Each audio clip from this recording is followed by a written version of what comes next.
Olá, hoje eu vou falar de um assunto fundamental para qualquer colégio e para a vida de qualquer pessoa no mundo de hoje. Aprender a aprender. Muitos colégios são focados em dar conteúdo, em dar matéria, isso é importante, a gente já falou, os fatos são a base da inteligência. Só que, não sei se vocês sabem, o conhecimento dobra a cada ano, ou seja, daqui 5 anos, 2 elevado à quinta, 32 vezes maior o nosso conhecimento. Quer dizer, o conhecimento do mundo, não o nosso, né? Daqui a 10 anos, 2 elevado à décima, 1024 vezes. Quem consegue acompanhar um conhecimento nessa velocidade? Ninguém. Nem faculdade, nem livro didático, nem professor. A gente vai acompanhar o quê? A gente aprendendo a estudar, aprendendo a aprender. O que for do nosso interesse, o que a gente tiver foco, a gente vai aprofundar naquele conteúdo. A gente vai aprender a aprender sozinho, vai fuçar nos blogs, na internet, nos livros, que são a maior fonte mais segura de informação, livros bons, né, que a gente vai se informar com pessoas confiáveis sobre livros bons, da nossa profissão, dos nossos interesses, dos nossos hobbies, e aprender a aprender. Então, o fundamento básico é esse. Se você não aprender a aprender, você vai ficar para trás nessa era do conhecimento, nessa era da inteligência. Não é mais uma era de trabalhador braçal, como a era da agricultura, nem uma área do conhecimento, como era até alguns anos atrás a era da indústria. Agora é uma era que a gente vai resolver os problemas de maneira intelectual. O cérebro é o maior instrumento que todos nós temos, a melhor máquina para resolver todos os problemas. A gente tem que aprender a usar essa máquina.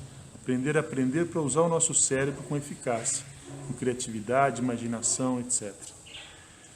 O que é fundamental para aprender a aprender? Estudar, né? Estudar. Estudar o quê? Estudar um pouco todos os dias. E aí eu vou dar uma dica interessante para vocês desse pouco todos os dias.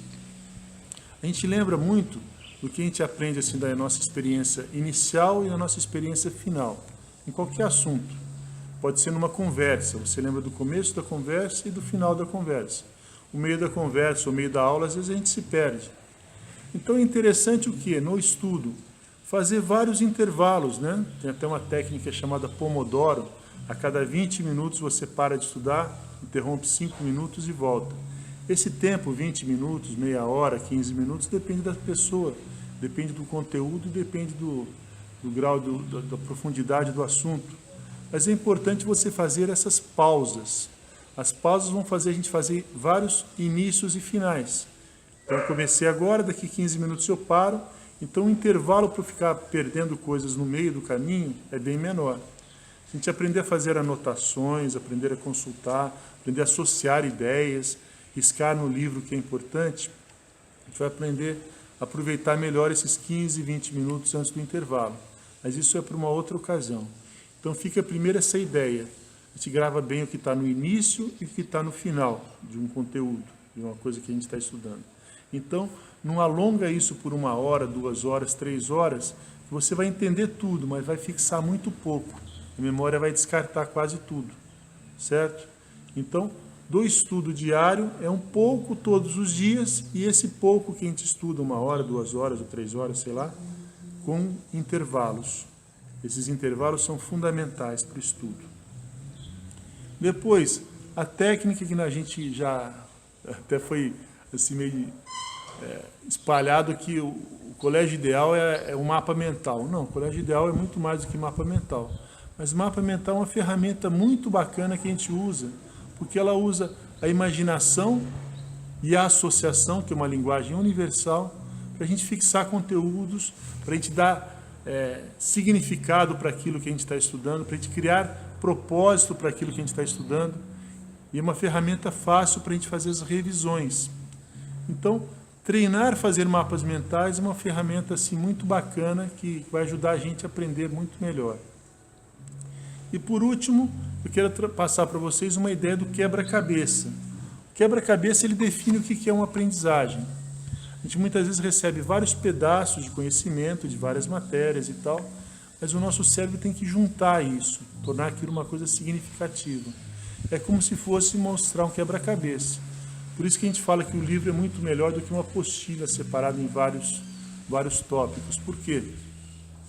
Porque o livro ele tem uma visão global, o próprio sumário dele, o resumo dele, ele tem uma visão global do que você vai estudar. Se você folhear um livro inteiro, você tem uma noção. O capítulo 1 fala de tal assunto, 2 e tal. Você pode procurar o que te interessa no capítulo específico. Quando é apostila, você vai recebendo pedacinhos do quebra-cabeça e depois você tem que juntar. E muitas vezes você já não lembra daquela primeira parte, etc. Mas o conhecimento não é pegar uma parte, o canto do quebra-cabeça para montar o quebra-cabeça.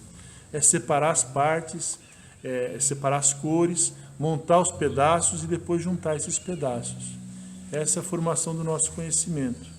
Então, aprender a aprender é aprender a montar esse quebra-cabeça do conhecimento, de juntar os fatos, de relacionar os fatos, aprender a fazer mapas mentais, estudar um pouquinho todos os dias, daquele sistema que eu falei.